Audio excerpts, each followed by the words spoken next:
Sugar acts as a good exfoliator. It removes dead cells, excess oils, and impurities. Blood circulation to the skin also improves due to the scrubbing motion. This scrub will leave your skin glowing and youthful.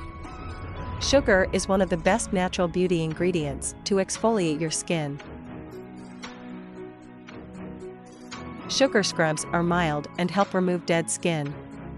They also help rejuvenate the skin by cleaning all the dirt from the skin pores. With all the dead skin and dirt removed, the new skin is more radiant and you have a healthier glow.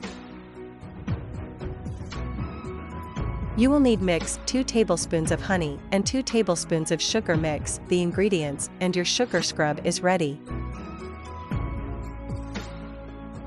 Next, apply directly to your face in a gentle circular motion, making sure to feel the exfoliation on your skin.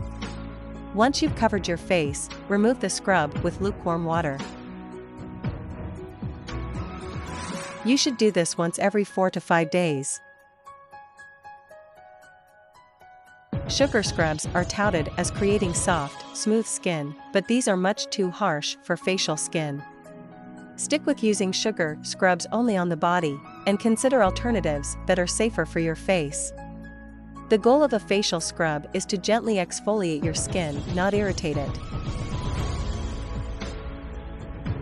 Using honey for skin is always a good idea. Mixed with natural ingredients found in your kitchen, makes for effective and inexpensive beauty treatment. Applying honey regularly on your skin can give you results beyond your imagination and can go a long way in giving you healthy, younger looking and glowing skin. Honey contains natural bleaching properties that can lighten dark spots and even out your overall skin tone. Additionally, honey is a natural humectant, meaning it helps to keep your skin hydrated and looking plump.